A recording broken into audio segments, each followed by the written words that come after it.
লাশ দেখে দাঁড়ালেন। সাহাবারা বললেন ইন্নাহু ইয়াহুদি, নবী ইন্নাহু ইয়াহুদি, এটা ইহুদির লাশ, আপনি দাঁড়ালেন যে? আল্লাহর হাবিব সাল্লাল্লাহু আলাইহি ওয়াসাল্লাম বললেন আওয়ালাইসাত নাফসান, এটা কি মানুষ না? হোক না ইহুদি, হোক না খ্রিস্টান, হোক না আস্তিক আর নাস্তিক, আমি তো মানুষ দেখে দাঁড়াইছি। সুবহানাল্লাহ কইবেন না? এজন্য সবাইরে আগে মানুষ মনে করবেন। আগে কি মনে করবেন? পরে দলাদলি কইরেন। আমরা দেখা মাত্র বলি কোন পীরের মুরিদ? দেখা মাত্র প্রথম প্রশ্ন কি? হ্যাঁ, কোন পীরের মুরিদ? কোন দল করেন? হ্যাঁ, ভারতপন্থী না পাকিস্তানপন্থী? আছে না নাই? এই যে দলাদলি, খালি পিস পিস করি, খালি ভাগাভাগি। যারা পিস পিস করে আল্লাহ এদেরকে পিস পিস করে ফেলবে, ঠিক কি না? বিষ্ণুনবী এসেছেন মিলানোর জন্য, মিলিয়ে দেওয়ার জন্য বিষ্ণু ইসলামের আগমন ঘটেছে। আর আমরা খালি পিস পিস। আমরা আহলে হাদিস মসজিদ বানাই এক জায়গায়, এক এলাকায় আহলে হাদিস মসজিদ, আরেক এলাকায় হারাও বানাইছে হানাফি মসজিদ। আছে না নাই? আহলে হাদিস মসজিদে হানাফি মুসল্লি ঢুকতে পারবেন, হানাফি মসজিদে আবার আহলে হাদিসরা ঢুকতে পারবেন। কোথায় চলে গেলাম আমরা? আমরা মানুষকে মানুষ হিসেবে কনসিডার করি না। সে মুসলমান, এটা তার বড় পরিচয়, এটা আমরা সামনে আনতে চাই না। আগে নিয়ে আসি হানাফি না আহলে হাদিস, আগে নিয়ে আসি বিএনপি না আওয়ামী লীগ। সে যে মানুষ, তার বড় পরিচয়। তারপর সে মুসলিম, সে আমার ভাই, এটা আমরা ভুলে গিয়েছি। আওয়াজ করে বলেন ঠিক কি না? ভুলে গেছি। আমাদের প্রভু এক, এক নবীর উম্মত, জীবন বিধান এক, ওই শিবানী কোরআন। আমাদের প্রভু এক, এক নবীর উম্মত, জীবন বিধান এক, ওই শিবানী কোরআন। তবে কেন এক হে মুসলমান, একে হও করিয়া হবান। বাইতুল্লাহ এক, মদিনা শরীফ এক, উহুদ পাহাড় এক, বদরের মাঠ এক, ঠিক না? বাইতুল্লাহ এক, মদিনা শরীফ এক, উহুদ পাহাড় এক, বদরের মাঠে। একটা তো জীবন আর মরণ তো একটাই, এক সাথে মিলে মিশে একটাই প্রাণ। তবে কেন এক হে মুসলমান, একে হও করিয়া হবান। আমাদের প্রভু এক, এক নবীর উম্মত, জীবন বিধান এক, ওই শিবানী কোরআন।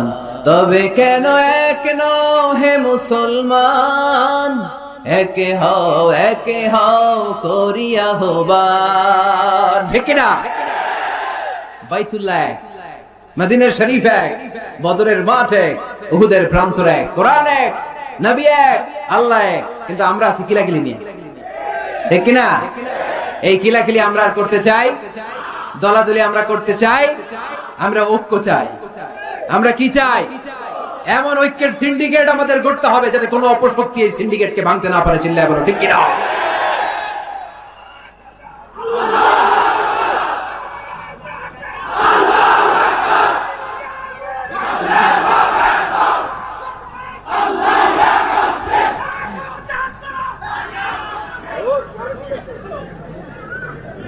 আমরা সবাই এক। আওয়াজ করে বলতে হবে আমরা সবাই কি? আরো জোরে, আমরা সবাই কি? আল্লাহর হাবিব সাল্লাল্লাহু আলাইহি ওয়াসাল্লাম ইহুদির লাশ দেখে দাঁড়ায়। অন্যরা বললেন ইন্নাহু ইয়াহুদি, আপনি যে ইহুদির লাশ দেখে দাঁড়ান। সাহাবী বললেন আওয়ালাইসাত নাফসান, এটা কি মানুষ না? আমি তো মানুষ দেখে দাঁড়িয়েছি। আল্লাহর হাবিব সাল্লাল্লাহু আলাইহি ওয়াসাল্লাম বললেন এটা কি মানুষ না? আমি তো মানুষ দেখে দাঁড়িয়েছি। জাদুল মাআদ ফি হাদি খায়রিল ইবাদ, ইবনুল কাইয়িম আল জাওজিয়ার লেখা আল্লাহ রাসূল সাল্লাল্লাহু আলাইহি ওয়াসাল্লামের বায়োগ্রাফির উপর একটা বই। এই বইতে এবং আসির আল হালাবিয়াতে একটা ঘটনা এসেছে যে আল্লাহর হাবিব সাল্লাল্লাহু আলাইহি ওয়াসাল্লামের সাথে দেখা করার জন্য নাজরান থেকে 60 জন খ্রিস্টান পাদ্রী এসেছিল। কয়জন? আওয়াজ করে বলেন। খ্রিস্টান পাদ্রী। এখন আসার পরে রাসূল সাল্লাল্লাহু আলাইহি ওয়াসাল্লাম ওনাদেরকে নিয়ে কই বসবেন? জায়গা নাই। এক সাহাবী বলে এক কাজ করি, যেহেতু দুপুরবেলা আসছে, পাহাড়ের ছায়া আছে, এই ছায়াতে নিয়ে বসি। আল্লাহর হাবিব বললেন না, এরা খ্রিস্টান মেহমান, আবার পাদ্রী, ওই ধর্মের আলেম, এদের কি বুঝি পাহাড়ের মরুভূমিতে নিয়ে বসা যায়? আরেক সাহাবী বললেন, ইয়া রাসূলুল্লাহ, আমার খেজুর বাগানের সব খেজুর পেড়েছি, এবার খেজুরের পাতাগুলো কাটলে সমস্যা নাই, সব খেজুরের পাতা কেটে বাগান থেকে এনে আমি খেজুর পাতার একটা বিছানা বানায় দেই বড় করে, এটাতে নিয়ে বসে। আল্লাহর হাবিব সাল্লাল্লাহু আলাইহি ওয়াসাল্লাম বললেন, এটা কথা বললা? এরা খ্রিস্টান পাদ্রী, এদেরকে খেজুর পাতার বিছানায় বসানো যায়? কই বসাবো? বলতে বলতে 60 জন খ্রিস্টান পাদ্রী চলে আসছে। আল্লাহর হাবিব সাল্লাল্লাহু আলাইহি ওয়াসাল্লাম উপায় অন্তর না দেখে 60 জন খ্রিস্টান পাদ্রীর জন্য মসজিদে নববীর দরজা খুলে দিয়েছেন। আল্লাহর নবীর মসজিদে খ্রিস্টানরা ঢুকতে পারে, আল্লাহর নবী ইহুদিকে দেখে সম্মানার্থে দাঁড়িয়ে যায়, আর আমাদের হানাফি ভাইরা আহলে হাদিস মসজিদে ঢুকতে পারে না। আমাদের আহলে হাদিস ভাইরা হানাফি মসজিদে ঢুকতে পারে না। এটার নাম ইসলাম নয়, এটার নামই বাড়াবাড়ি। এটাই বাড়াবাড়ি, এটাই বাড়াবাড়ি, এটার নাম ইসলাম না হয়। ইসলাম হচ্ছে ঐক্যের নাম, ইসলাম হচ্ছে ভালোবাসার নাম, ইসলাম হচ্ছে ভ্রাতৃত্বের নাম। এজন্য নেতা হইতে হইলে কলিজা হইতে হবে কত বড়, কত বড়? হাত দিয়ে দেখাও মুসলমান কত বড়। এত বড় কলিজা লাগবে, ব্রড মাইন্ডেড হওয়া লাগবে নেতা, অ্যাকোমোডেটিভ মেন্টালিটির হতে হবে। আল্লাহর হাবিব সাল্লাল্লাহু আলাইহি ওয়াসাল্লাম সব সময় অ্যাকোমোডেটিভ মেন্টালিটির ছিলেন, সবাইকে অ্যাকোমোডেট করতেন, দলাদলি নাই। আজকের এই মাহফিলে আওয়ামী লীগের নেতারা আছে না নাই? বিএনপির ভাইয়েরা আছে না নাই? জামাত ইসলাম আছে না নাই? জাতীয় পার্টি আছে না নাই? পীরের মুরিদ আছে না নাই? তাবলীগের ভাইয়েরা আছে না নাই? হানাফি আছে, আহলে হাদিস আছে, সবাই আছে, কোনো দলাদলি নাই। All are welcome in our tafsir program. You all are welcome in our Islam. এজন্য অনেক হিন্দু ভাইরাও আমাদের তাফসীর প্রোগ্রামে আসে, ঠিক কিনা? হিন্দু ভাইরা আসে, সবার জন্য আমাদের দিল দড়িয়া, আমাদের হৃদয় ওপেন, কারণ আমরা রাহমাতাল লিল আলামিনের অনুসারী। আমাদের সেলিব্রিটি হচ্ছে রাহমাতাল লিল আলামিন। আমরা যাকে অনুসরণ করি তিনি রাহমাতাল লিল আলামিন। তিনি আলাদা কোনো বর্ণের নবী নন, জাতিগোষ্ঠীর নবী নন, কোন আলাদা সম্প্রদায়ের নবী নন। তিনি রাহমাতাল লিল আলামিন, গোটা বিশ্বের জন্য তিনি রহমত। চিল্লায় বলো ঠিক কিনা? তিনি সবার নবী। যেখানেই মানবতা বিপন্ন সেখানেই তিনি ছুটে যেতেন, যেখানেই মানুষ অত্যাচারিত সেখানেই তিনি দাঁড়াতেন। তিনি ছিলেন মেহনতি মানুষের বন্ধু। বয়স আল্লাহর হাবিব সাল্লাল্লাহু আলাইহি ওয়াসাল্লামের 20 বছর। কয় বছর? সবাই বলেন না, কয় বছর? 20 বছর। ইয়ামানের এক লোক ব্যবসায়িক পণ্য এনে মদিনায় মক্কায় বিক্রি করলো। মক্কার এক ব্যবসায়ী তার কাছ থেকে পণ্য কিনে টাকা দিতে চায় না। সে টাকা চাইলে সে বলে, আমি মক্কার লোক, এটা আমার এলাকা, আমার দাপট, টাকা দিব না, কি করবি? ইয়ামানের লোকটা কান্না জোড়ে দিল, কে আছে আমারে সাহায্য করার? আল্লাহর হাবিব সাল্লাল্লাহু আলাইহি ওয়াসাল্লাম এই দৃশ্য দেখে মাজলুমদের পক্ষ নেওয়ার জন্য একটা শপথ করলেন। এই শপথটার নাম হচ্ছে হালাফুল ফুদুল। শপথটার নাম কি? হালাফুল ফুদুল, যেটা আমরা বাংলাদেশে বলি, কি বলি? হিলফুল ফুজুল। নরসিংদীতে এরকম আছে না নাই? হিলফুল ফুজুল নামে কোনো সংগঠন করেন নাই আপনারা? আছে না? মাশাআল্লাহ, এই যারা করছে আছে। আল্লাহর হাবিব সাল্লাল্লাহু আলাইহি ওয়াসাল্লাম হালাফুল ফুজুল করেছেন, হাতে হাত রেখে শপথ করলেন যে মক্কার জমিনে কোনো টেন্ডারবাজি চলবে না, কোনো চাঁদাবাজি চলবে না, কোনো অন্যায় চলবে না, দুর্বলের উপর সবলের অত্যাচার চলবে না। যারাই মাজলুম হবে হাতে হাত রেখে আমরা তাদের সাথে দাঁড়িয়ে যাব। এরকম টেন্ডারবাজি বন্ধ করার দরকার আছে না নাই? চাঁদাবাজি বন্ধের দরকার আছে না নাই? ক্যাসিনো বিজনেস থামায় দেওয়ার দরকার আছে না নাই? মাদক আর সন্ত্রাসকে রুখে দাঁড়ানোর দরকার আছে না? ইসলাম সবসময় জঙ্গিবাদের বিরুদ্ধে, ইসলাম সবসময় মাদকের বিরুদ্ধে, ইসলাম সবসময় কট্টরপন্থার বিরুদ্ধে, ইসলাম সবসময় শান্তির পক্ষে, ঠিক কিনা? ইসলাম আর জঙ্গিবাদ কি এক? জেহাদ আর জঙ্গিবাদ কি এক? আরে জেহাদ হচ্ছে জঙ্গিবাদকে কবর দেওয়ার জন্য আল্লাহ পাঠিয়েছে। চিল্লায় বলেন ঠিক কিনা? যারা হকের বিপক্ষে, যারা মানুষের কষ্টের কারণ হয়, যারা জুলুমবাজ, এরা হচ্ছে জঙ্গি। আর যারা সত্যের পক্ষে এরা মুজাহিদ, ঠিক কিনা? এখানে যারা আসছে আজকের মাহফিলকে সফল করেছে, এরা প্রত্যেকে এক একটা মুজাহিদ, ঠিক কিনা? আর যারা মাহফিল বন্ধ করতে চায়, কোরআনের আওয়াজকে থামায় দিতে চায়, এরাই হলো আসল জঙ্গি। এরাই জঙ্গি।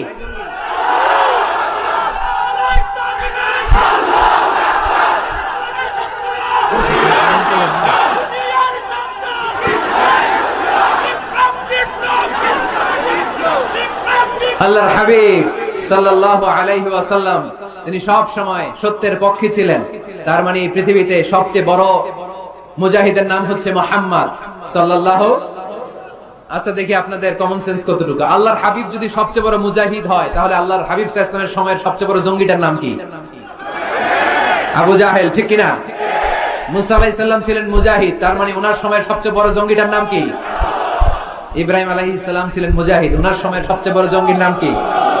এখনো যারা কোরআনের পক্ষে, ইসলামের পক্ষে, আমার নবীর পক্ষে, এরা এক একটা মুজাহিদ, আর যারাই কোরআনের বিপক্ষে এরা এক একটা জঙ্গি। এরাই জঙ্গি। ডেফিনেশন খুব সহজ, যারা হকের পক্ষে মুজাহিদ, যারা কল্যাণের পক্ষে এরা মুজাহিদ, যারা হকের বিপক্ষে এরা জঙ্গি। এই জঙ্গিবাদের কবর রচনা করার জন্য আল্লাহ তাআলা জিহাদকে ফরজ করেছেন। এজন্য জিহাদ আর জঙ্গিবাদকে কখনো গোলানো যাবে। আল্লাহর হাবিব সাল্লাল্লাহু আলাইহি ওয়াসাল্লাম ছিলেন মেহনতি মানুষের বন্ধু। মেহনতি খেটে খাওয়া মানুষকে আমার নবী এত ভালোবাসতেন যে বিদায় হজের মতো এত গুরুত্বপূর্ণ ভাষণেও বাদ যায়নি খেটে খাওয়া মানুষের কথা। তিনি বলেছেন, আরিকাকুম আরিকাকুম আতঈমুহুম মিম্মা তাআকুলুন ওয়াকসুহুম মিম্মা তালবিসুন। খবরদার, তোমাদের অধীনস্থ কর্মচারীদের সাথে খারাপ আচরণ করো না। তোমরা যা খাবে তাদেরও তা খেতে দিও, তোমরা যা পড়বে সেখান থেকে তাদেরকেও পোশাকের ব্যবস্থা করে দিও। মেহনতি মানুষের কথা বিষ্ণু বিদায় হজের ভাষণও বলেছেন, ঠিক কিনা? তার মানে আমার নবী কি ন্যারো মাইন্ডেড ছিলেন না ব্রড মাইন্ডেড? আওয়াজ করে বলতে হবে, ন্যারো মাইন্ডেড না ব্রড মাইন্ডেড? Broad minded. এই ছেলে, তোমার এত ফটো সেশন লাগে কেন? কিসে বসে থাকো, এত ফটো তুলো না। তো নেতা হইতে হইলে বড় মনের অধিকারী হইতে হয়। তার মানে এই কোয়ালিটি আমার নবীর মধ্যে ছিল কি ছিল না? আওয়াজ করে বলতে হবে, ছিল কি ছিল না? কষ্ট হইতেছে আপনাদের? নেতা হওয়ার জন্য 5 নম্বরে যে গুণটা লাগে সেটা হচ্ছে ট্রুথফুলনেস এন্ড দ্য ট্রাস্টওয়ার্দিনেস। নেতার সত্য কথা বলা লাগবে আর আমানতদার হওয়া লাগবে, ঠিক কি না? মিথ্যা কথা বললে এটা কি নেতা? এটা কি? হ্যাঁ, আমি কই নাই, আপনারা কইছেন, আমার কোনো দোষ নাই। ট্রাস্টওয়ার্দিনেস থাকতে হবে, মানে আমানতদারিতা থাকতে হবে। আল্লাহর হাবিব সাল্লাল্লাহু আলাইহি ওয়াসাল্লাম কোথাও গেলেই মক্কার লোকেরা খুশি হয়ে যেত, বলতো যা আমিন রাদিনা বিহ, আরে আমিন আসছে, আলামিন as-সাদিক আল-আমিন, সত্যবাদী এসেছে। ওয়া আনজির আশিরাতাকাল আখরাবিন, হে নবী মুহাম্মদ, তুমি তোমার নিকট আত্মীয়দেরকে এবার জাহান্নামের ভয় দেখাও। মক্কায় যখন এই আয়াত নাযিল হলো, আল্লাহর হাবিব সাল্লাল্লাহু আলাইহি ওয়াসাল্লাম সাফা পাহাড়ের উপরে উঠে ডাক দিলেন, ও কুরাইশের লোকেরা, ও হাশিমি খানদানের লোকেরা, ও আমার বংশের লোকেরা। ডাক দেওয়ার সাথে সাথে সব লোক, কারণ কণ্ঠটা চিনা, সবাই বুঝতে পারছে এটা মুহাম্মদ সাল্লাল্লাহু আলাইহি ওয়াসাল্লামের কণ্ঠ। মক্কার সব লোকেরা, ইসলামের একেবারে প্রাথমিক যুগের কথা শোনাচ্ছি, তখনও তিনি বেশি দাওয়াতি কার্যক্রম শুরু করেন নাই। উনি বললেন, ও আমার হাশিমি খানদানের লোকেরা, ও আমার আত্মীয়রা। বিষ্ণু সাল্লাল্লাহু আলাইহি ওয়াসাল্লামের কণ্ঠ ছিল পরিচিত, সবাই বের হয়ে আসে, এসে বলল, মুহাম্মদ কেন ডেকেছো? আল্লাহর হাবিব সাল্লাল্লাহু আলাইহি ওয়াসাল্লাম বললেন, আমি যদি এখন তোমাদেরকে বলি, এখনই আমি যদি তোমাদের বলি এই সাফা পাহাড়ের পেছনে একদল নাঙ্গা তলোয়ার নিয়ে ঘোড়সাওয়ার তোমাদেরকে কচু কাটার জন্য অপেক্ষা করছে, তোমরা কি আমার কথা বিশ্বাস করবা? আমার কথা শুনতেছেন আপনারা? মনোযোগ আছে না গেছে? আল্লাহর হাবিব সাল্লাল্লাহু আলাইহি ওয়াসাল্লাম বললেন, আমি যদি বলি সাফা পাহাড়ের পেছনে নাঙ্গা তলোয়ার নিয়ে একদল ঘোড়সাওয়ার তোমাদেরকে কচু কাটার জন্য অপেক্ষা করছে, বিশ্বাস করবা? মক্কার সবগুলো লোক একসাথে বলল, নাআম, অবশ্যই বিশ্বাস করব, কারণ মা জাররাবনা আলাইকা ইল্লা সিদকা, মুহাম্মদ আমরা জীবনে তোমার থেকে একদিনও একটা মিথ্যা কথা শুনি নাই। We have never been experienced a single lie from you in our life. কথাটার ওজন কত খেয়াল করতে হবে। এই কথাটার ওজন কতটুকু খেয়াল করেন। এলাকার লোকেরা ঘোষণা দিয়ে দিচ্ছে, মা জাররাবনা আলাইকা ইল্লা সিদকান, we have never ever experienced a single lie from you. আমরা আমাদের জীবনে কোনোদিন তোমার থেকে একটা মিথ্যা কথা শুনি নাই, তাই তুমি যাই বলবা তাই বিশ্বাস করি। সুবহানাল্লাহ কইতে পারলেন না? চিন্তা করছেন? চিন্তা করছেন এলাকাবাসীর মন্তব্য বিষ্ণু ইসা ইসলামের ব্যাপারে কত দামি মন্তব্য। এই এক মন্তব্যে বিগত 40 বছরের সার্টিফিকেট আছে, চিল্লায় বলেন ঠিক কিনা? বিগত 40টি বছর আমার নবী মক্কায় বড় হয়েছেন, মক্কায় ভেড়া চড়িয়েছেন, আম্মাজান খাদিজার আন্ডারে ব্যবসা করেছেন। বিশ্বনবী সব ছিল এই মক্কাবাসীদের সাথে।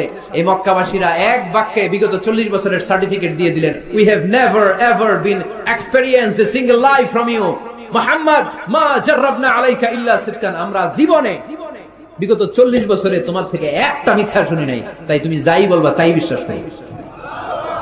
সুবহানাল্লাহ। এত আস্তে? নেতা হইতে হইলে এরকম নেতা হওয়া লাগবে, যাতে এলাকার লোক বলতে না পারে যে আপনি মিথ্যাবাদী। সবগুলো লোক যেন দাঁড়িয়ে বলে, জীবনে এর মুখে কোনোদিন মিথ্যা শুনি নাই, জীবনে আমাদের কোনো কাজ করতে যে আমাদের কাছ থেকে একটা পানও খায় নাই, জীবনে আমাদের কাছ থেকে কোনো টাকা নেয় নাই, আজীবন শুধু দিছে, নেয় নাই, দিয়ে গেছে, কিছু চায় নাই। এরকম নেতা হওয়া দরকার আছে না নাই? আল্লাহ রাসূল সাল্লাল্লাহু আলাইহি ওয়াসাল্লাম এতটাই আমানতদার ছিলেন, আম্মা জান খাদিজাতুল কুবরা রাদিয়াল্লাহু তাআলা আনহা শুধুমাত্র কেবলমাত্র বিশ্বনবীর আমানতদারিতায় মুগ্ধ হয়ে বিশ্বনবীকে বিয়ের প্রস্তাব দিয়েছে। শুধু আমানতদারিতা দেখে তিনি বিয়ের প্রস্তাব দিয়েছিলেন। এতটাই আমানতদার ছিল বিশ্বনবী সাল্লাল্লাহু আলাইহি ওয়াসাল্লাম। কাফির মুশরিকরাও আমানতের প্যাকেট বিশ্বনবীর কাছে রেখে যেত। একজন এসে বলল, আমি তায়েফে যাব, এখানে 5000 দিরহাম মুহাম্মদ তোমার কাছে আমানত রেখে গেলাম। দল করে আবু জাহেলের। দল করে কার? কথা বুঝে নাই বোধহয়। দল করে কার? আমানত রাখতে আসে কার কাছে? আল্লাহর হাবিব যদি বলতেন দল করো আবু জাহেলের, আমার কাছে আমানত কেন, আবু জাহেলের কাছে রাখো, ওরা কয় না দল করি পেছে পয়রা, আমানত আপনার কাছে রাখতে হবে। কারণ এই টাকার প্যাকেট, এই টাকার প্যাকেট যদি আবু জাহিলের কাছে রাখি, কয়দিন পরে আইসা দেখবো টাকাও নাই, প্যাকেটও নাই। ঠিক কি না? কি বড় আমানতদার ছিলেন বিষ্ণু ইসলাম। আহা, আমানতের মাল দিয়ে বিশ্বনবীর ঘর বোঝাই করা ছিল। আল্লাহর হাবিব যে রাতে মক্কা থেকে মদিনায় হিজরত করতে যাবেন, ওই রাতে এই আমানতের সম্পদগুলো বুঝিয়ে দেওয়ার জন্য চাচাতো ভাই আলী রাদিয়াল্লাহু তাআলা আনহুকে ডেকে অ্যাপয়েন্টমেন্ট দিয়েছেন যে আলী, আমি তো চলে যাচ্ছি আমার জন্মভূমি মক্কা ছেড়ে মদিনায়, এই আমানতের সম্পদগুলো তোমার দায়িত্বে, তুমি বুঝাইয়ে দেবা। সাইয়েদনা আলী রাদিয়াল্লাহু তাআলা আনহু বলেন, একদিন নয়, 2 দিন নয়, এই আমানতের মালামালগুলো মক্কার লোকদের কাছে পৌঁছাতে আমার 3 দিন সময় লেগেছে। সুবহানাল্লাহ বলতে পারলেন না? টানা 3 দিন সময় নিয়ে তিনি আমানতের সম্পদ বুঝিয়ে দিয়েছেন। এজন্য বিষ্ণু বলেছেন, ইদা দুকিয়াতিল আমানাতু ফান্তাযিরি সাআ। সহিহ বুখারীর বর্ণনা, যখন আমানতের খেয়ানত হয়ে যাবে তখন কিয়ামত হয়ে যাবে। এখন আমানতের খেয়ানত আছে না নাই? সাহাবারা বললেন, ইয়া রাসূলুল্লাহ কাইফা ইদাআতুহা, কেমন করে আমানতের খেয়ানত হয়? বিশ্বনবী বললেন, ইদা উসিদাল আমরু ইলা গায়রি আহলিহি ফান্তাযিরি সাআ। যে লোক যেই চেয়ারে বসার যোগ্য নয়, তারে যখন ওই চেয়ারে বসিয়ে দেয়া হবে তখন কিয়ামত হয়ে যাবে। যে যেটার যোগ্য না, আরে ওইটা ওই দায়িত্ব দিলে ওই জায়গায় বসাইলে ঝামেলা আছে না নাই? আমি কোরআনের আয়াত তেলাওয়াত করতে পারি না, আমি হাদিস জানি না, আমি ফিকহ শাস্ত্র জানি না, আমারে বানাইছেন প্রধান বক্তা, যদি এমন হয় তাহলে এটা আমানতের খেয়ানত না? একজনের যোগ্যতা নাই, আরে আপনি বড় দায়িত্ব দিয়ে দিয়েছেন, এটা আমানতের খেয়ানত কিনা? কথা বলেন। কেরাত পড়তে পারে না, শুদ্ধ কেরাত জানে না, বানাইছেন মসজিদের ইমাম, এটা আমানতের খেয়ানত হয়েছে না? যেই লোক যেই চেয়ারে বসার যোগ্য না, তারে যদি ওই চেয়ারে বসায় দেয়, আমানতের খেয়ানত হয়ে যাবে। আর যখনই আমানতের খেয়ানত শুরু হয়ে যাবে তখনই কিয়ামত হয়ে যাবে। চিল্লায় বলেন ঠিক কি না? তাহলে নেতা হইতে চাইলে সত্যবাদী হন, নেতা হইতে চাইলে আমানতদার হন, বিশ্বনবীর মতো। কার মতো? কার মতো? কথা বুঝতে পারছেন? আরো শুনবেন? হ্যাঁ, হুজুর শেষ করে দেই নাকি? কষ্ট পাচ্ছে। যেই পরিমাণে লোক, যেই পরিমাণে এখানে 8টা প্রজেক্ট করে ওইখানে লক্ষ লক্ষ লোক, আপনারা সেফলি এক্সিট করতে 1 ঘন্টা লাগে। থামেন থামেন।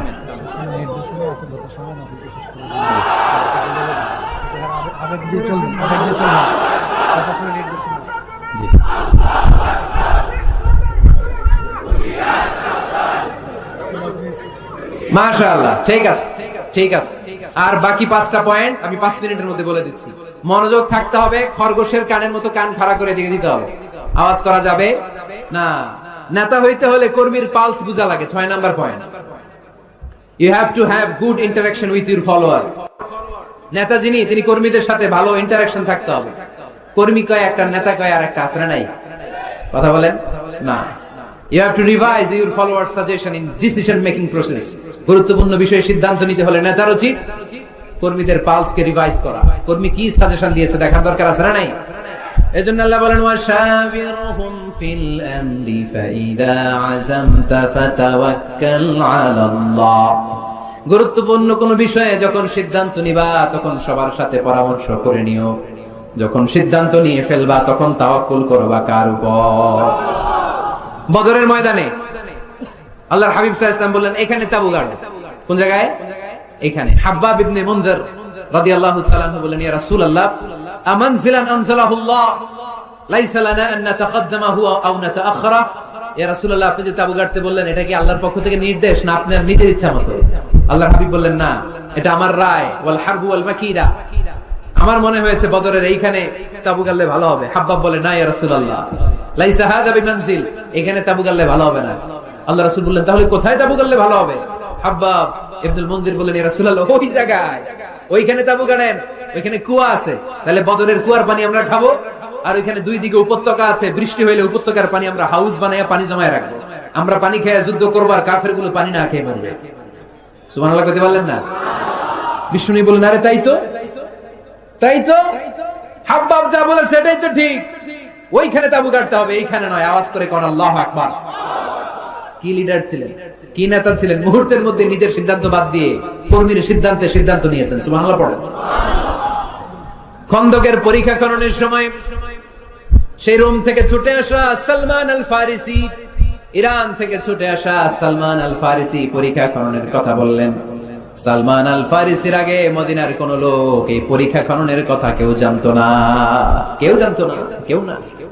পরীক্ষা কেমন? এত ফিট বা এত ফিট মাটি গর্ত করে ফেলতে হবে মদিনার চারদিকে। আল্লাহর হাবিব বললেন এতে কি লাভ? সালমান আল ফারিসি বললেন ইয়া রাসূলুল্লাহ আমরা চারদিকে যদি এত ফিট বা এত ফিট গর্ত করে রাখি তাহলে কাফেররা আসতে পারবে না, ওই জায়গায় দাঁড়ায় থাকবে। আসতে চাইলে আগে পরীক্ষায় নামতে হবে, এরপরে আসবে, আর পরীক্ষায় নামলেই আমরা তীর মেরে ওদেরকে কাবু করে ফেলবো। সুবহানাল্লাহ পড়েন। আল্লাহ রাসূল সাল্লাল্লাহু আলাইহি ওয়াসাল্লাম বললেন সালমানু মিন্না, সালমানু মিন্না মিন আহলি বাইত, সালমান আমাদের অন্তর্ভুক্ত। শাবাশ সালমান, শাবাশ সালমান, ব্রেভো সালমান। আওয়াজ করে পড়েন আল্লাহু আকবার।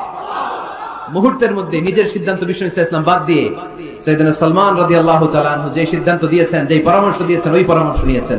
তার মানে নেতা যদি হতে হয়, a true leader, a charismatic leader যদি আপনি হতে চান, আপনার কর্মীদের পরামর্শের গুরুত্ব আপনার কাছে থাকার দরকার আছে না নাই?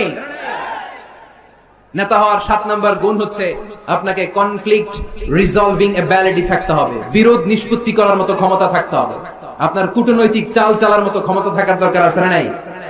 আল্লাহর হাবিব সাল্লাল্লাহু আলাইহি ওয়াসাল্লামকে কূটনৈতিক জ্ঞান দিয়ে আল্লাহ তাআলা এমন প্রজ্ঞাবান করেছেন, গোটা বিশ্বের সব কূটনীতি এক পাল্লায়, আমার বিশ্বনবীর কূটনীতি যদি আরেক পাল্লায় রাখা হয়, বিশ্বনবীর কূটনীতি আর প্রজ্ঞার ওজন ভারী হয়ে যাবে। হি ওয়াজ এ ভেরি গুড মিডিয়েটর। আল্লাহ রাসূল সাল্লাল্লাহু আলাইহি ওয়াসাল্লাম খুব ভালো মধ্যস্থতা করতে পারতেন। সুবহানাল্লাহ কইবেন না? মিলায়ে দিতে পারতেন। কি করতে পারতেন? কাবা ঘরের 4টা কর্নার, একটা কর্নারের মধ্যে হাজারে আসওয়াদের পাথর রাখা হয়, এটাকে বলা হয় আর রুকনুল হাজারিল আসওয়াদ।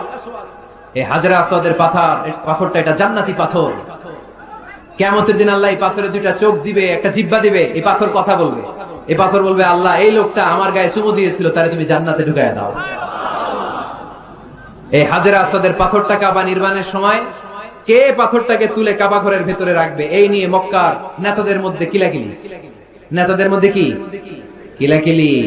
কারণ এটা অনেক সম্মানের ব্যাপার। সব নেতারা ঘোষণা দিল কাউকে আমরা এই সম্মান দিতে চাই না, কাউকে। হিন্দু মেয়ে মুসলমান হবে অনেক আগে থেকে, আপনার হাতে না আপনার হাতে।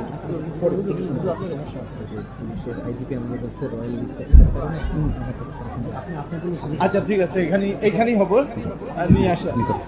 জি ইনশাআল্লাহ। এজন্য হাজারে আসওয়াদের পাথরটা অনেক সম্মানের পাথর। হুজুর 5 মিনিটের মধ্যে শেষ করব, 5 মিনিট। জি হাজারে আসওয়াদের পাথরের কথা দিয়ে শেষ করে দেব ইনশাআল্লাহ। বসেন। হাজারে আসওয়াদের পাথরটা কাবা নির্মাণ শেষে কে নিয়ে কাবা ঘরের মধ্যে রাখবে, এ নিয়ে তর্ক, এ নিয়ে ঝগড়া বিবাদ, এ নিয়ে মারামারি। প্রতিটা গোত্রের লোকেরা বলতে শুরু করলো আমরা রাখবো, কারণ এটা অনেক সম্মানের। এই আপনারা উঠছেন কেন এদিকে? উঠলেন কেন? আমি কি আপনাদের মেহমান না? তো উঠলেন কেন? এটা কি? বসেন, এইদিকে তাকান। হাজারে আসওয়াদের পাথর কে কাবা ঘরের ওই কর্নারে রাখবে, এই নিয়ে মারামারি। 4 মহান নেতা বলল আমরা রাখবো। প্রত্যেক নেতা বলে এই সম্মান আমরা কাউরে দিব না, রক্তের বন্যা বয়ে যাবে মক্কায়, কিন্তু ওই সম্মান কাউরে দিব না। এই দলের নেতা বলে আমি রাখবো, ওই দলের নেতা বলে আমার নিজ হাতে উঠি আমি রাখবো, ওই দলের নেতা বলে না আমি রাখবো, অন্য কাউরে এই সম্মান দিব না। কিলাকিলি আছে না নাই? কেউ সমাধানে বসতে পারে না। সর্বশেষে এক মুরব্বী সমাধান দিয়েছে, আগামীকাল এই মসজিদুল হারামের এই দরজা দিয়ে সর্বপ্রথম যে ঢুকবে সে সমাধান দিবে। সবাই রাজি হয়ে গেল। এরপরের দিন দেখা গেল ওই রাস্তা দিয়ে, ওই দরজা দিয়ে সর্বপ্রথম বিশ্বনবী প্রবেশ করেছে। বিশ্বনবীকে দেখে সবাই অবাক, সবাই বলে জামিনুন রাদিনা বিহ। আরে আলামিন আসছে, আলামিন আসছে, আমরা সবাই খুশি। বিষ্ণু ঈসা ইসলামের কাছে পুরো ঘটনা খুলে বলা হলো। বিষ্ণু ঈসা ইসলাম দেখেন কিভাবে কূটনৈতিক ওনার জ্ঞান, কনফ্লিক্ট রিজলভিং এবিলিটি, বিরোধ নিষ্পত্তি কিভাবে তিনি করতেন, কিভাবে তিনি হি ওয়াজ ভেরি গুড মিডিয়েটর, মধ্যস্থতাকারী কেমন ভাবে তিনি করতেন। তিনি বললেন এটা তো কোনো ব্যাপারই না, হালুম্মা ইলাইয়া সাওবান, একটা কাপড় নিয়ে আসো। কি নিয়ে আসো? কাপড় নিয়ে আসো। কাপড় নিয়ে আসা হলো। আল্লাহর হাবিব সাল্লাল্লাহু আলাইহি ওয়াসাল্লাম বললেন, চার নেতা কাপড়ের চার কর্নারে ধরো। চার নেতা এবার কাপড়ের চার কর্নারে ধরলো। বিষ্ণু সাল্লাল্লাহু আলাইহি ওয়াসাল্লাম নিজ হাতে হাজরে আসওয়াদের পাথরটা তুলে কাপড়ের মধ্যে রাখলেন। পড়েন সুবহানাল্লাহ। এবার আল্লাহর হাবিব বললেন, আমি আগে আগে যাই, আমার পিছনে পিছনে চলো। আল্লাহর হাবিবকে ফলো করে চার মহান নেতা কাপড়ের কর্নার ধরে ধরে হাজরে আসওয়াদ পাথরটাকে বহন করে কাবা পর্যন্ত নিয়ে গেলেন। কাবার ওই কর্নারে যখন পাথর নিয়ে দাঁড়ানো হলো, আল্লাহর হাবিব ওই কাপড়ের মাঝখান থেকে নিজ হাতে হাজরে আসওয়াদের পাথরটা ধরে রুকনে হাজরুল আসওয়াদের মধ্যে রেখে দিলে। এতক্ষণ কাউরে ধরতে দিবে না। এতক্ষণ নেতাদের ঘোষণা ছিল কি? কাউরে ধরতে দেব না। এখন কেউ ধরতে পারে নাই। আসল সম্মান বিশ্বনবীর দিকে গিয়েছে। চিল্লায় বলেন ঠিক কিনা? এভাবে তিনি কনফ্লিক্ট রিজলভ করতেন। সহিহ বুখারীতে একটা কিতাব আছে, কিতাবুস সুলহ, সন্ধির অধ্যায়। বাবু কওলিল ইমাম লি আসহাবিহি ইযহাবু বিনা নুসলিহ বাইনাহুম। আল্লাহর হাবিব সাল্লাল্লাহু আলাইহি ওয়াসাল্লামের একটা বিখ্যাত ডায়ালগ ছিল। কোথাও মারামারি দেখলেই আল্লাহর হাবিব সাল্লাল্লাহু আলাইহি ওয়াসাল্লাম বলতেন, আরে আমারে নিয়ে চল, আমি মিলায়ে দিব। সুবহানাল্লাহ করবেন না? আমরা কি মিলায়ে দেই না লাগায়ে দেই? হ্যাঁ? আচ্ছা, নরসিংদীর কোথাও যদি আগুন ধরে যায়, আপনারা কি দিয়ে আগুন নেবেন? আওয়াজ করে বলতে হবে, কি দিয়ে নেবেন? পানি দিয়ে নেবেন। কিন্তু অনেকে ওই জায়গায় পানির বদলে তেল ঢালে। কি ঢালে? তেল ঢালে। আল্লাহর হাবিব সাল্লাল্লাহু আলাইহি ওয়াসাল্লাম বললেন, আলা উখবিরুকুম বিআফদালি দারাজাতিন মিনাস সিয়ামি ওয়াস সাদাকাতি ওয়ান নুসুক। নামাজ, রোজা, হজ, যাকাতের চেয়ে বড় একটা সওয়াবের কাজ আছে, ওটা কি আমি তোমাদেরকে বলবো না? সাহাবারা বললেন, অবশ্যই বলবেন। ওই সওয়াবের কাজটা কি গো নবী? আল্লাহর হাবিব সাল্লাল্লাহু আলাইহি ওয়াসাল্লাম বললেন, ইসলাহু যাতিল বাইন। দুইজনের মধ্যে ঝগড়া আছে, তুমি ঝগড়া না লাগিয়ে দিয়ে ওই দুইজনকে মিলিয়ে দিবা। সুবহানাল্লাহ পড়তে পারলেন না? মিলিয়ে দিতে রাজি আছেন তো? আল্লাহর হাবিব সাল্লাল্লাহু আলাইহি ওয়াসাল্লাম মদিনাতে যাওয়ার আগে আউস আর খাজরাজ গোত্রের মধ্যে 120 বছরের ঝগড়া। কয় বছরের?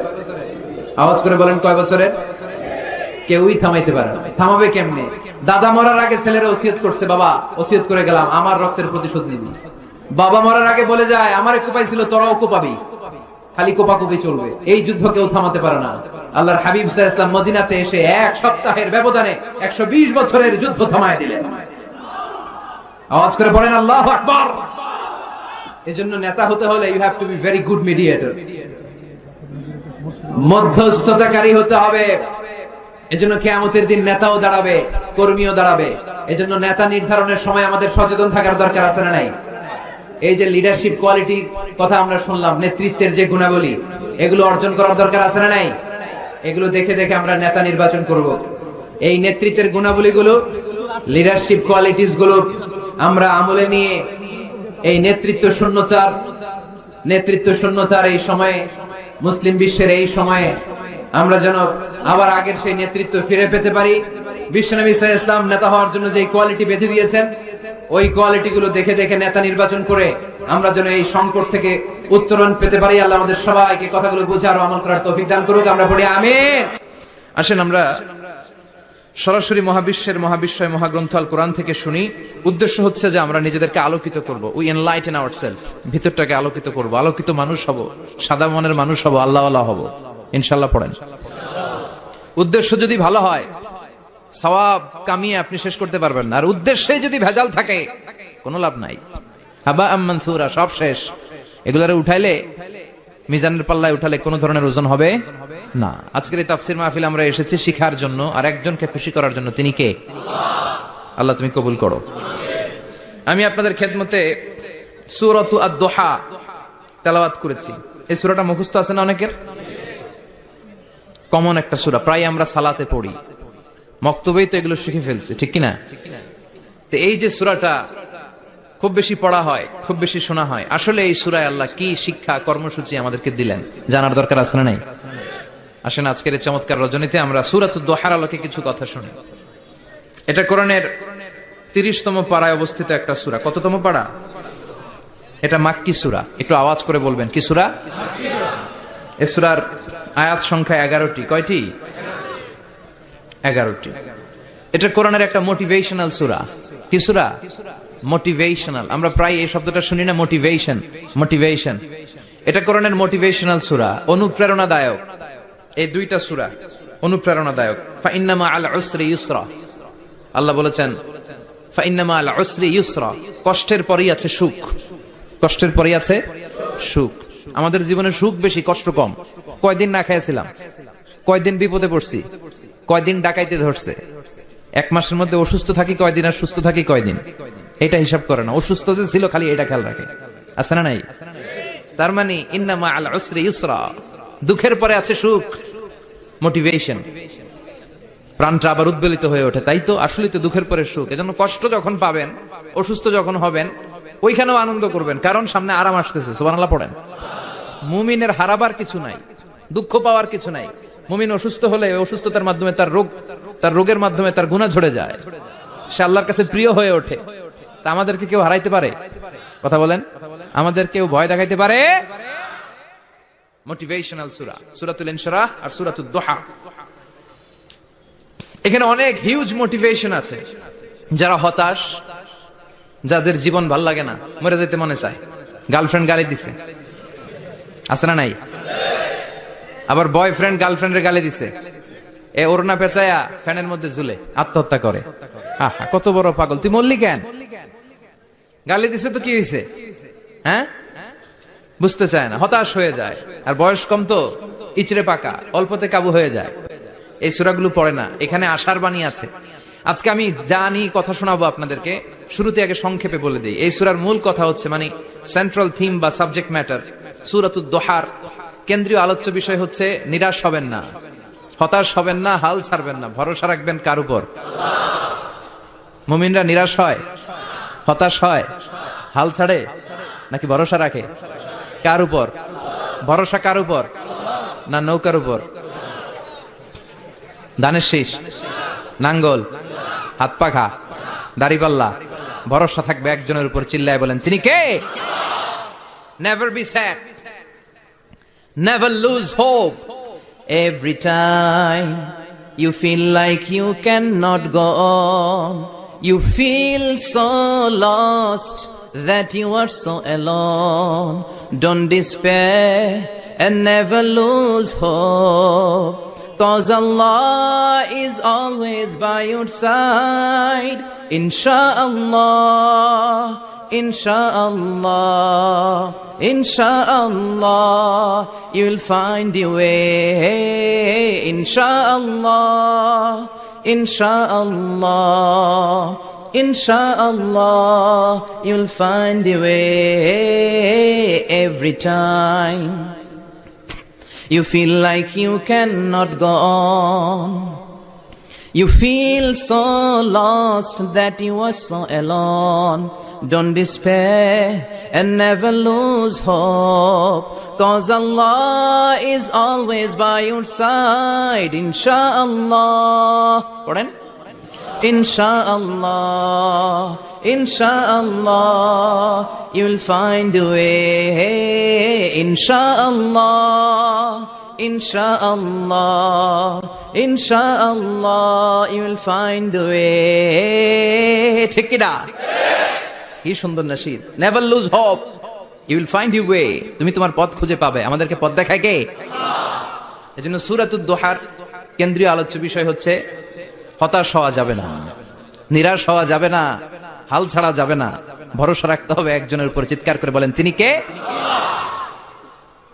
হতাশ যারা, ফ্রাস্ট্রেটেড আপসেট পিপল, তাদের জন্য, হতাশ ব্যক্তিদের জন্য এই সূরাটা একটা আলোকবর্তিকা, একটা আলোর মশাল। এই সূরাটা পড়লেই হতাশ ব্যক্তিরা মনে শান্তি পায়, আশা ফিরে পায়, দিক ফিরে পায়। ঠিক কিনা? এই সূরাটা নাজিল হওয়ার একটা ব্যাকগ্রাউন্ড আছে, শুনবেন। বিষ্ণু ঈসা ইসলামের কাছে যখন ওহী নাজিল হতে শুরু করলো, বিষ্ণু ঈসা ইসলাম ওহীর কথাগুলো পৌঁছে দিতে লাগলেন।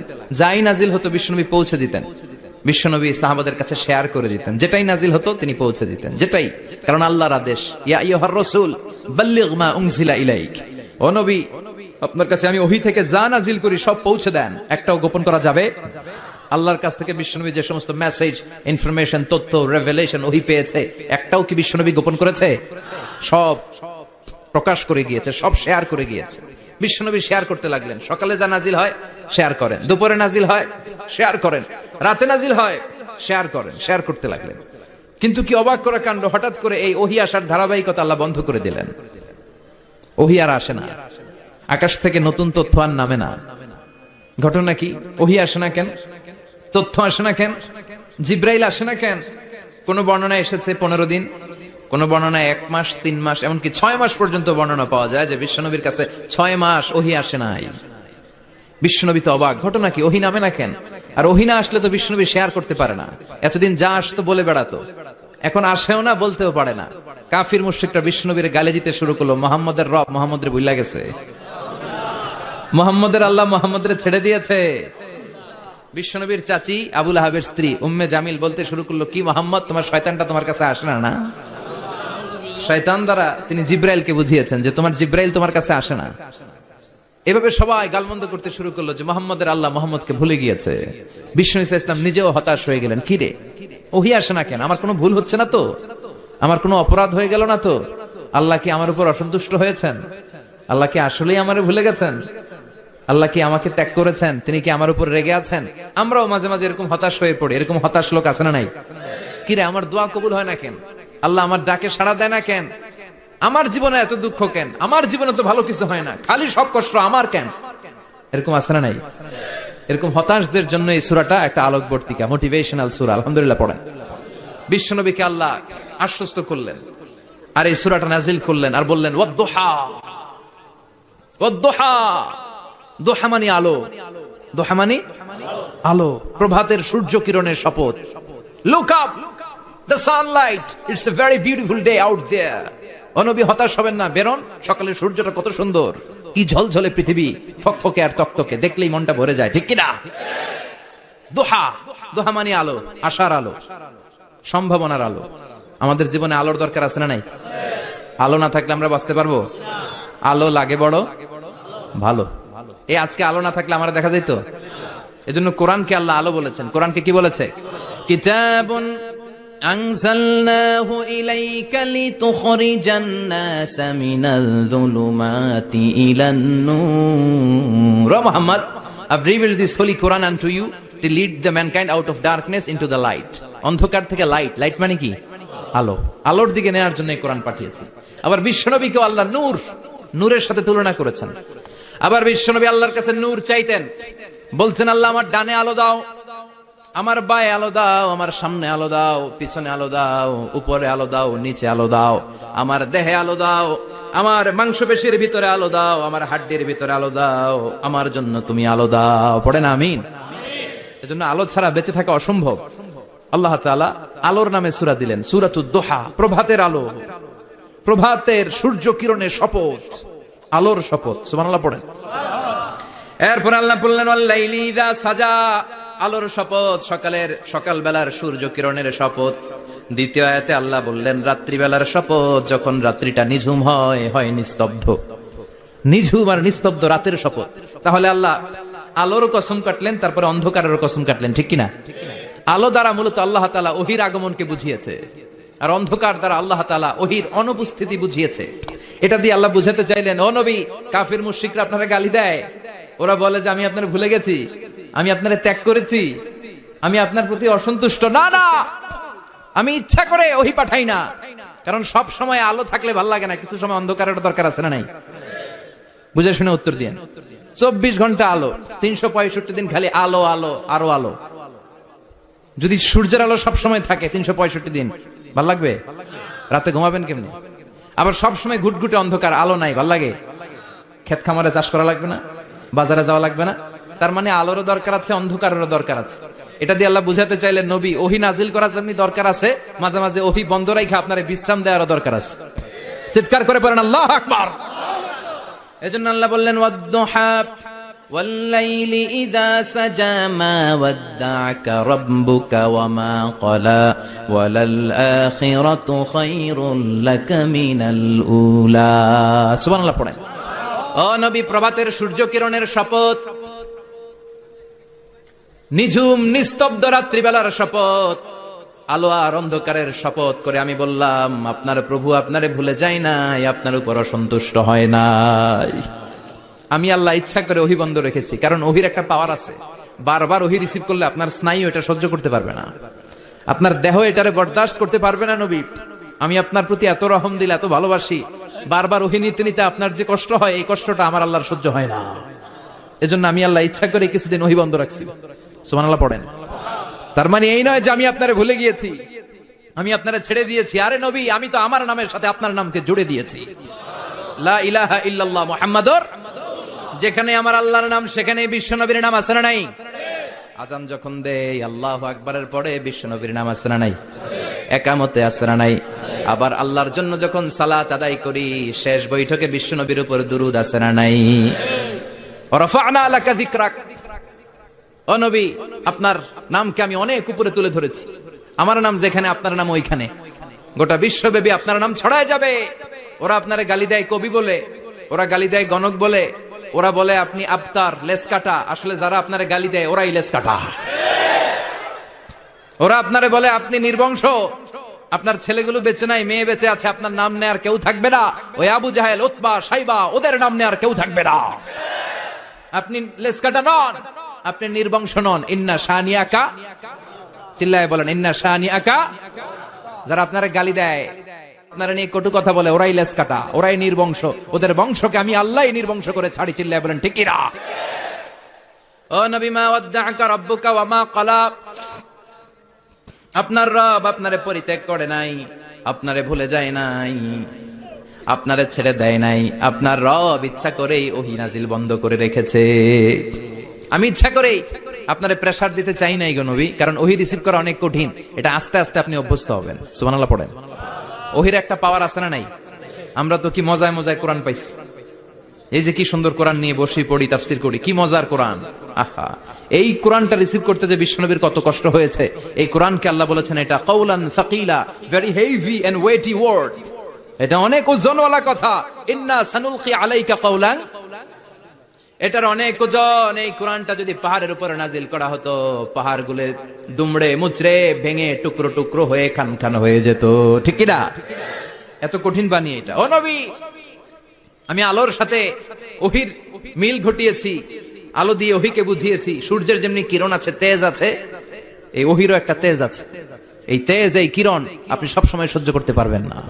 এজন্য আমি ইচ্ছা করে কিছুদিন ওহি নাজিল করা বন্ধ করে রেখেছি। সুবহানাল্লাহ পড়েন। ইচ্ছে করে আমি নাজিল করি নাই। সব সময় নাজিল হলে আপনার ভালো লাগতো না। বুখারীর বর্ণনা, মা আয়েশা বলতেন শীতের রাতে, কনকনে মাঘ মাসের শীতের রাতে যখন বিশ্বনবীর উপর কোরআনের আয়াত নাজিল হতো, বিশ্বনবী ঘেমে ঘেমে একাকার হয়ে যেতেন। হাত্তা লা ইয়াতাফাসসাদু জাবিনুহু আরাকান, বিশ্বনবীর দাড়ি আর থুতনি বেয়ে ঝরঝর করে পানি পড়তো। আমরা কম্বল গায়ে দিয়ে থাকি আর বিশ্বনবী ঘামে। সুবহানাল্লাহ কইবেন না? এটা কওলান সাকিলা, অনেক ওজনওয়ালা কথা। আবার বিশ্বনবী যখন ওটের উপরে বসে থাকা অবস্থায় কোরআনের আয়াত নাজিল হতো, ওটের বুকটা মুহূর্তের মধ্যে বালুর মধ্যে, জমিনের মধ্যে লেগে যেত। ঘোড়ায় চড়া অবস্থায় বিশ্বনবীর কাছে যখন কোরআন নাজিল হতো, ঘোড়ার পা গুলো মরুভূমির বালুতে দেবে যেত। মাঝে মাঝে বিশ্বনবী সাহাবাদের রানের উপরে, পায়ের উপরে মাথা দিয়ে শুয়ে পড়তেন, ক্লান্ত শ্রান্ত। যায়েদ বিন হারেসা, বিশ্বনবীর পালক পুত্র, তার পায়ের উপরে মাথা রেখে বিশ্বনবী একবার কথা বলতে বলতে ঘুমিয়ে পড়লেন। ঘন্টাখানিক ঘুমালেন। যায়েদ বিন হারেসা বলে, আমার কাছে তেমন কোনো কষ্টই হচ্ছে না, বিশ্বনবীর মাথাটা খুব বেশি ওজন মনে হচ্ছে না। ঘন্টাখানিক পর বিশ্বনবী চোখ খুললেন, আর খোলা মাত্রই ওনার উপর ওহী কোরআনের আয়াত নাজিল করতে শুরু করলো। কে?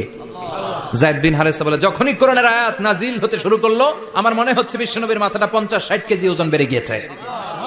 বিশ্বনবীর মাথার ওজনে আমার পায়ের রান ফেটে যাবে, আমার পায়ের হাড্ডি ফেটে যাবে, আমার পাটা ভেঙে খান খান হয়ে যাবে মনে হচ্ছিল। তার মানে কোরআনের আয়াত যখন নাজিল হয়, বিশ্বনবীর উপর একটা প্রেসার আছে না নাই?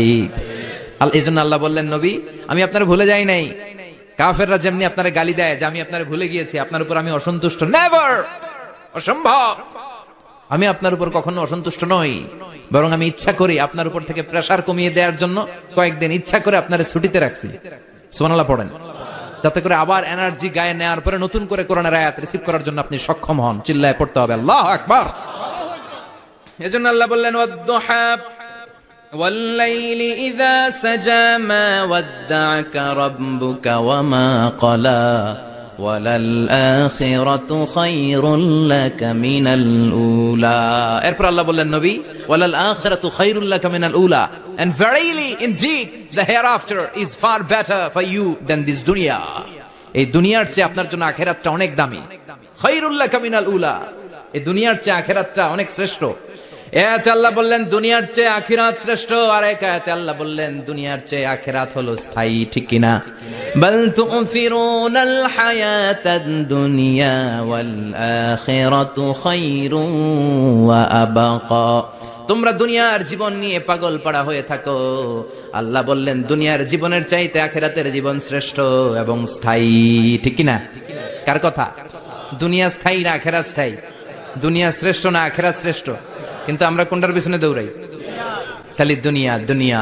দুনিয়া কে মজা লে লো, দুনিয়া তোমারি হ্যায়, কিন্তু জান্নাত কে মজা লে লো, জান্নাত তোমারি হ্যায়, ওইটা কয় না? আছে না নাই? দুনিয়ার পেছনে পাগল হয়ে আমরা পড়ে থাকি। এই দুনিয়ার জীবনটা একটা মায়াজাল, এটা একটা মরিচিকা। এই মরিচিকা, এই ধোঁকা, এই লালসা আর এই মায়াজালের পেছনে আমরা ছুটছি। ছুটতে ছুটতে হুট করে একবার কবরের ভিতরে ঢুকতে হবে। কথা বলেন, তখন আমাদের টনক নড়বে। এজন্য দুনিয়া মুমিনদের জন্য শ্রেষ্ঠ আর স্থায়ী জায়গা নয়। মুমিনের আসল জায়গা হচ্ছে আখিরাত। মুমিনের শান্তি আর কল্যাণের জায়গা হচ্ছে আখিরাত। জান্নাত হচ্ছে মুমিনের শেষ ঠিকানা। চিৎকার করে বলেন ঠিক কিনা? সেটাই বিশ্বনবী বললেন, নবী কাফির মুশরিকদের কথা আপনি কান দিবেন না, ওদের কথায় হতাশ হবেন না, নিরাশ হবেন না, হাল ছাড়বেন না, ভরসা রাখবেন কার উপর? কারণ ওয়ালাল আখিরাতু খায়রুল লাকা মিনাল উলা, এই দুনিয়ার জীবন ক্ষণস্থায়ী জীবন, চিরকালীন জীবন হলো আখিরাত। নবীরে কিভাবে আশ্বাস দিতেছে দেখছেন, অ্যাসিউরেন্স করতেছে, কনফার্মেশন। এই সূরাটা যে শান্তির সূরা, মোটিভেশনের সূরা, অনুপ্রেরণার সূরা, ইন্সপাইরেশন যে জায়গায়, প্রতিটা আয়াতে আপনি ইন্সপাইরেশন পাবেন। তো প্রতিটা আয়াতে আপনি উজ্জীবিত হবেন, সজীব হবেন, এনথিউজিয়াস্টিক এন্ড এনার্জেটিক হবেন, আপনি এনার্জি ফিরে পাবেন। আলহামদুলিল্লাহ পড়েন। এরপর বিশ্বনবীর আরো খুশি করার জন্য আল্লাহ বললেন, ওয়ালা সাউফা ইউতিকা রাব্বুকা ফাতারদা, ও নবী অচিরে এমন এমন জিনিস আমি আপনারে দান করব, এগুলো পেয়ে আপনি খুশি হয়ে যাবেন। কে বলে? কারে বলে? শুনতেছেন? বুঝতেছেন? কষ্ট হচ্ছে না তো? ওয়ালা সাউফা ইউতিকা রাব্বুকা ফাতারদা, অচিরেই এমন এমন জিনিস আমি আল্লাহ আপনারে দান করব। ওরা আপনারে গালি দেয়, ওদের কথা আপনার মন খারাপ, আপনি হতাশ, ভয় পাবেন না নবী, হতাশ হবেন না, নিরাশ হবেন না, আমার উপর ভরসা রাখেন না। এমন এমন জিনিস আমি আপনারে দেব, ফাতারদা, ওগুলো পেয়ে আপনি খুশি হয়ে যাবেন। সুবহানাল্লাহ পড়েন। আল্লাহর কাজই হলো বিশ্বনবীরে খুশি রাখা। Verily I'm going to give you something that will make you happy, এমন জিনিস আপনারা দিব নবী, আপনি খুশি হয়ে যাবেন। আল্লাহর কাজই হচ্ছে বিশ্বনবীরে খুশি রাখা। যেখানে বিশ্বনবীর মন খারাপ, ওইখানে বিশ্বনবীর আল্লাহ আছে না নাই? বিশ্বনবীর উপাধি দিয়েছেন আল্লাহ হাবিবুল্লাহ, কি দিয়েছে? আর সাইয়েদনা ইব্রাহিমের উপাধি খলিলুল্লাহ। দুইজনই আল্লাহর প্রিয়, দুইজনই উলুল আজমি মিনার রাসূল। কিন্তু খলিল মানেও বন্ধু, হাবিব মানেও বন্ধু। খলিল মানে এমন বন্ধু যেই বন্ধু আল্লাহরে খুশি করার জন্য কাজ করে, আর হাবিব মানে এমন বন্ধু যেই বন্ধুরে খুশি রাখার জন্য আল্লাহ নিজেই কাজ করে। কি শান, কি মান এই নবীর! আর ওই নবীরে গালি দেয়, এগুলো জাহান্নামের নরকীট আর পিতৃ পরিচয়হীন জারদ সন্তান। As a father, as a teacher, as a commander, as a lawgiver, as a lawmaker, as a reformer of the society, Muhammad is the superman of the world. উনি সুপারম্যান, উনি অসাধারণ ব্যক্তিত্ব, আনপ্যারালাল পার্সোনালিটি। ওনার জীবনী নিয়ে পড়া শুরু করলে এটা শেষ হয় না। বিয়ন্ডলেস, বাউন্ডলেস, বটমলেস, এটা তলাবিহীন সাগর। বিশ্বনবীর জীবনী একটা সাগর, কিন্তু সাগরের কি নাই? সুবহানাল্লাহ কইবেন না? এই বিশ্বনবীর খুশি রাখা কার কাজ? যেখানে বিশ্বনবী হতাশ, যেখানে বিশ্বনবীর মন খারাপ, বিশ্বনবীর মন ভালো করে দেয় কে? এজন্য আল্লাহ বললেন, ওয়ালা সাউফা ইউতিকা রাব্বুকা, অচিরেই আপনার রব আপনাকে এমন এমন জিনিস দান করবে নবী, এগুলো পেয়ে আপনি খুশি হয়ে যাবেন। কিভাবে নবী খুশি হয়েছে, কিভাবে নবীর আল্লাহ খুশি রাখবে, শুনবেন? শুনবেন? শুনবেন? দেখেন, খেয়াল করে বুঝতে হবে কিভাবে আল্লাহ তাআলা বিশ্বনবীকে খুশি করেন। দেখেন, বিশ্বনবীর প্রথম কোথায় খুশি করলেন? বিশ্বনবী মক্কার জমিনে দাওয়াতি কাজ যখন শুরু করলেন, তিনি দেখলেন বিশ্বনবী খুব ভালো অ্যানালাইসিস করতে পারতেন। তিনি মক্কার সোসাইটিটাকে, সমাজটাকে বিশ্লেষণ করে অ্যানালাইজ করে উনি দেখলেন যে এই মক্কায় দাওয়াতি কাজের একটা শক্ত অবস্থান নিতে হলে দুইজন লোকের একজন আমার চাই। সুবহানাল্লাহ পড়েন। কি বিশ্লেষণ শক্তি, কি চিন্তা শক্তি! উনি ঘেটে ফেললেন, উনি বুঝে ফেললেন সবাইকে দেখে যে দুইজনের একজন আমার সাথে না থাকলে আমার দাওয়াতি কাজ চালানো কষ্ট হয়ে যাবে। এজন্য গভীর রাতে তাহাজ্জুদের নামাজ শেষে আল্লাহর কাছে কেঁদে কেঁদে বিশ্বনবী দোয়া করে, আল্লাহ আল্লাহুম্মা আইজ্জাল ইসলাম বি আহাব্বির রাজুলাইনি ইলাইক। আল্লাহ দুইজন লোকের যেই লোকটারে তোমার দরবারে মকবুল মনে হয়, ভালো লাগে, পছন্দ হয়, তাদের একজনকে ইসলামের ভেতরে ঢুকিয়ে দিয়ে ইসলামকে তুমি বিজয় দান করে দাও। ও আল্লাহ, দুইজনের একজনকে আমার চাই। একজন হলো আবি জাহাল ইবনে হিশাম, হিশামের বেটা আবু জাহাল, আও উমর ইবনুল খাত্তাব, অথবা খাত্তাবের বেটা উমর। সুবহানাল্লাহ পড়েন। সাথে সাথে দোয়া কবুল করলো কে? কার জন্য করলো? নাকি আবু জাহেলের জন্য? আবু জাহেলের চোখের সামনে পর্দা ছিল, ও পর্দা সরায় না। ওর অন্তরে পর্দা, ও পর্দা উঠে সত্যটা দেখতে চায় না। এজন্য ওর জন্য গোটা বিশ্ববাসীর আছে ঘৃণা। ও যেখানে মারা গেছে, ওর যেখানে জন্মস্থান, ওইখানে সৌদি সরকার ল্যাট্রিন বানায় দিস, ঘৃণার প্রতীক। ওইখানে তো অন্য কিছু বানাইতে পারতো, ল্যাট্রিন বানাইতে যাবে কেন? গোটা বিশ্বের মানুষ যায় যেন এটা ভরাই দিয়ে আসতে পারে। কথা বলেন।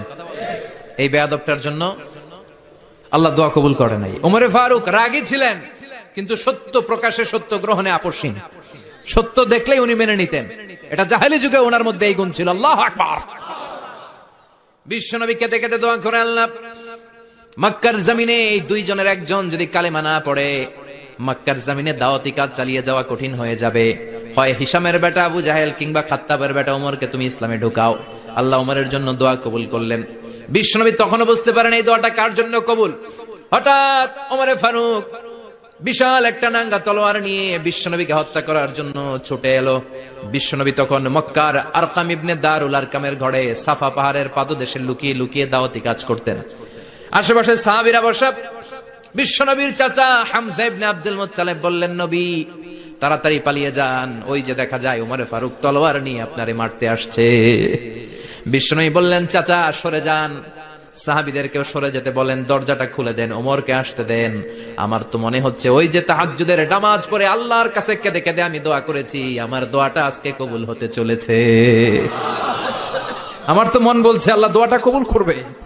দরজা খুলে দেন। ওমর ফারুক চলে আসলেন, এসে তলোয়ার রেখে দিয়ে আঙ্গুল উঁচু করে বললেন, আশহাদু আল্লা ইলাহা ইল্লাল্লাহ, আশহাদু আন্নাকা মুহাম্মাদ রাসূলুল্লাহ। ঝিনুকের ভেতর লুকিয়ে থাকে যেমন মতি, ঝিনুকের ভেতর লুকিয়ে থাকে যেমন মতি, কালমা শাহাদাতে আছে আল্লাহর জ্যোতি, কালমা শাহাদাতে আছে আল্লাহর জ্যোতি। সুবহানাল্লাহ পড়েন। কি আল্লাহর জ্যোতি এসে ওমরে ফারুকের হৃদয়টাকে নুরানি করে দিল। তিনি তলোয়ার রেখে ঘোষণা দিলেন, আশহাদু আল্লা ইলাহা ইল্লাল্লাহ ওয়া আশহাদু আন্নাকা মুহাম্মাদ আব্দুল্লাহ ওয়া রাসূলুহু। বিশ্বনবী খুশি হয়ে গেলেন। ফাতারদা ওয়ালা সাওফা ইউতিকা রাব্বুকা ফাতারদা। ও নবী, অচিরে এমন এমন জিনিস একটার পর একটা আমি আপনারে দান করব, এগুলো পেয়ে আপনি খুশি হয়ে যাবেন গো নবী। আপনার অন্তরে দুঃখ, কষ্ট, হতাশা, আপসেট হওয়ার মানসিকতা, ফ্রাস্ট্রেশন কিছু আল্লাহ রাখবো না। ওয়ালা সাওফা ইউতিকা রাব্বুকা ফাতারদা। অচিরে এমন এমন জিনিস আমি আল্লাহ আপনারে দেব, আপনি খুশি হয়ে যাবেন। ওমরে ফারুকের ইসলাম ধর্ম গ্রহণ করানোর মাধ্যমে বিশ্বনবীর মনটারে খুশি করে দিল কে? ফাতারদা। বিশ্বনবী খুশি হয়ে গেলেন। পাইছেন আল্লাহ কিভাবে বিশ্বনবীর খুশি করে? সুবহানাল্লাহ পড়বেন না? এরপরে বিশ্বনবী মক্কা থেকে তায়েফে দাওয়াত দিতে গেলেন। কোথায়? হজ উমরা যারা করেছেন 70 থেকে 75-80 কিলো দূরে পাহাড়ি পথ বেয়ে বেয়ে উঠতে হয়। 6-7 হাজার ফিট উপরে পাহাড়ের উপরে তায়েফের শহর, তায়েফ সিটি। ঠান্ডা। ওইখানে গেলে মনেই হবে না এটা সৌদি আরব। ওইখানে জ্যাকেট লাগে। কি লাগে? জ্যাকেট। বিশ্বনবী কষ্ট করে 80 কিলোমিটার পথ পাড়ি দিয়ে তায়েফের ছেলেদেরকে দাওয়াত দিতে গেলেন। কিন্তু বিশ্বনবীর দাওয়াতি এই ডাকে, এই আহ্বানে তারা সাড়া দেয় নাই। বিশ্বনবীর এই দাওয়াতকে তারা রিজেক্ট করেছে। বিশ্বনবীকে পাথর মেরেছে। বিশ্বনবীর মোবারক দেহটাকে রক্তাক্ত করেছে। আমার নবীর এই সুন্দর দেহটা বেয়ে বেয়ে ঝরঝর করে রক্ত ঝরেছে। তায়েফের মাটি সাক্ষী, তায়েফের পাথর সাক্ষী। 3টা জায়গায় বিশ্বনবী বেহুশ হয়েছে। এখনো ওখানে গেলে স্থানীয় লোকরা বলে, বংশ পরম্পরায় ওরা জেনে এসেছিল যে এই জায়গাগুলোতে বিশ্বনবীকে আঘাত করা হয়েছে। এখনো লোকজন দেখায়, এখানে পড়েছিল বিশ্বনবী, ওখানে পড়েছিল, ওখানে পড়েছিল, ওই খেজুর বাগানে বিশ্বনবী লুকিয়েছিল। আজও ওখানে খেজুর বাগানই করে রাখছে ওরা। আল্লাহু আকবার পড়েন। খেয়ে না খেয়ে দিন প্রচারের কাজে নিজেকে দিয়েছ বিলিয়ে, তায়েফের কাফিরেরা চিনল না সে আলো, দুষ্ট ছেলেদের পিছু দিল লেলিয়ে, পাথরের আঘাতে ক্ষত বিক্ষত হয়ে সারা শরীর থেকে রক্ত ঝরে। হে রাসূল তোমাকে ভুলি আমি কেমন করে, হাজার ব্যথা বেদনার পরে। ফিরে আসনি তুমি আপন ঘরে, দিনের আলো তুমি ছড়িয়ে দিতে, চলে গেলে মদিনায় মক্কা ছেড়ে। হে রাসূল তোমাকে ভুলি আমি কেমন করে, হে রাসূল তোমাকে ভুলি আমি কেমন করে। ঠিক কি না? পাথর মেরে বিশ্বনবীকে রক্তাক্ত করা হলো। বিশ্বনবী রক্তাক্ত, বিশ্বনবীর সাহাবা সাইয়েদনা যায়েদ রাদিয়াল্লাহু তাআলা আনহু কুয়া থেকে পানি এনে বিশ্বনবীর গা থেকে রক্তগুলো ঝেড়ে ফেলে দেয়। বিশ্বনবীর গায়ের মধ্যে পানি দিয়ে হাত পাগুলো ধুইয়ে দেয়। বিশ্বনবী কাঁদে, আহা কাঁদে, রহমতের নবী কাঁদে, আরেকজনের জন্য কাঁদে, নিজের কোনো লাভ নাই। মায়ের খাইছে, ওরা যেন বাঁচে জাহান্নামের আগুন থেকে। সুবহানাল্লাহ কইবেন না? ওদেরকে বাঁচাইতে আসছিল জাহান্নামের মায়ের থেকে, জাহান্নামের শাস্তি থেকে, ওদেরকে বাঁচানোর জন্য নবী মায়ের খেয়েছে। চিল্লায় এখন ঠিক কিনা? কেঁদে কেঁদে বিশ্বনবী হয়রান। যায়েদ রাদিয়াল্লাহু তাআলা আনহু বিশ্বনবীর সান্ত্বনা দেন, নবী কাঁদবেন না। হামলাতুল জিবাল, পাহাড় রক্ষী ফেরেশতারা এসে বলে, নবী আপনি শুধু অর্ডার করেন, এই যে পাহাড়ের গিরিপথ, এই দুইটা গিরিপথ, এই দুইটা পাহাড় এমন ভাবে দুই দিক থেকে চাপা দেব গো নবী, তায়েফের সবগুলো ছেলের মুহূর্তের মধ্যে ধূলিসাৎ করে দেব। বিশ্বনবী বললেন, না আমি ক্ষমা করে দিলাম, আমি ক্ষমা করে দিলাম।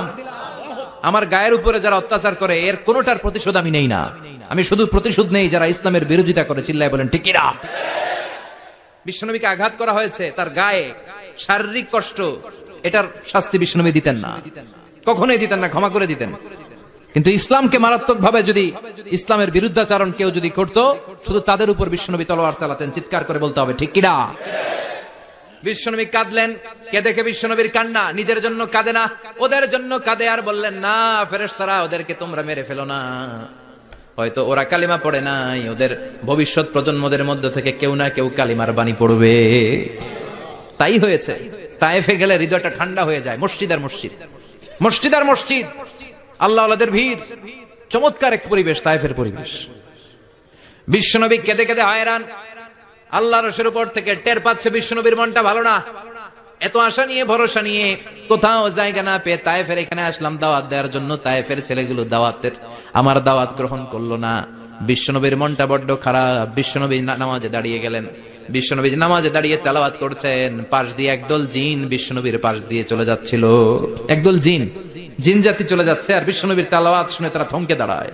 কিরে এত সুন্দর কোরআন, এরকম তো শুনি নাই।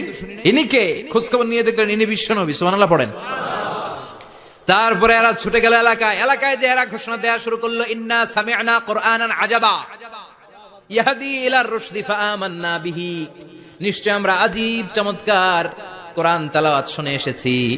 এই তেলাওয়াত সাধারণ তেলাওয়াত নয়, এই আয়াত দুনিয়ার মানুষের বানানো আয়াত নয়। এই আয়াতগুলো পাঠিয়েছে কে? এই আয়াতগুলো ইয়াহদি ইলার রুশদি, হেদায়েতের দিকে মানুষকে পথ দেখায়। তাই আমরা যারা এই তেলাওয়াত শুনেছি, আমান্না বিহি, এই তেলাওয়াত শুনে, কোরআন শুনে, বিশ্বনবীর কণ্ঠে তেলাওয়াত শুনে আমরা সবাই ঈমান এনে মুসলমান হয়ে গেলাম। বিশ্বনবী তখনও জানে না জিনেরা যে মুসলমান হয়েছে। বিশ্বনবী নামাজ পড়ে যখন বসলেন, সাইয়েদনা জিবরাইল মারফত আল্লাহ বিশ্বনবীরে জানায়, ও নবী হতাশ হন কেন? হতাশ হবেন না, নিরাশ হবেন না, হাল ছাড়বেন না, ভরসা রাখবেন কার উপর? ও নবী হতাশ হন কেন? দাওয়াত দিতে এসেছিলেন তায়েফের যুবকদেরকে। তায়েফের যুবকরা দাওয়াত কবুল করে নাই তো কি হয়েছে? তার বিপরীতে অদৃশ্য জগতের একটা প্রাণী, জিন জাতি, তারা আপনার কণ্ঠের সুন্দর তেলাওয়াত শুনে কালিমা পড়ে মুসলমান হয়ে গিয়েছে গো নবী। বিশ্বনবীরে শোনায় দিলেন, ফাতারদা, বিশ্বনবী আবার খুশি হয়ে গেলেন। ওয়ালা সাউফা ইউতিকা রাব্বুকা। যেখানে বিশ্বনবীর মন খারাপ, বিশ্বনবীরে ভালো করার থেরাপি আল্লাহর জানা আছে না নাই? সুবহানাল্লাহ পড়ে। যেখানেই বিশ্বনবীর মন খারাপ, সেখানে বিশ্বনবীর মন ভালো করে দেয় কে? এরপরে বিশ্বনবীর কলিজার টুকরা খাদিজাতুল কুবরা তাহেরা ইন্তেকাল করলেন। বিশ্বনবীর মনটা, হৃদয়টা আবার ভেঙে খান খান হয়ে যায়। খাদিজাতুল কুবরা তাহেরা ছিল বিশ্বনবীর প্রথম স্ত্রী। নিজের যত সম্পদ ছিল সব বিশ্বনবীর পায়ের সামনে ঢেলে দিয়েছে, সব ঢেলে দিয়েছে বিশ্বনবীর জন্য। উনিও স্ত্রী, আমাদের স্ত্রীগুলোও স্ত্রী, পার্থক্য আছে না নাই? আহা, নিজের যা ছিল সব দিয়ে দিল স্বামীরে। বিশ্বনবী বলতেন রুজিকতু হুব্বাহা, খাদিজাতুল কুবরার ভালোবাসা সহিহ মুসলিমের বর্ণনা, আল্লাহ আমার হৃদয়ের ভিতরে রিজিক হিসেবে দিয়েছে।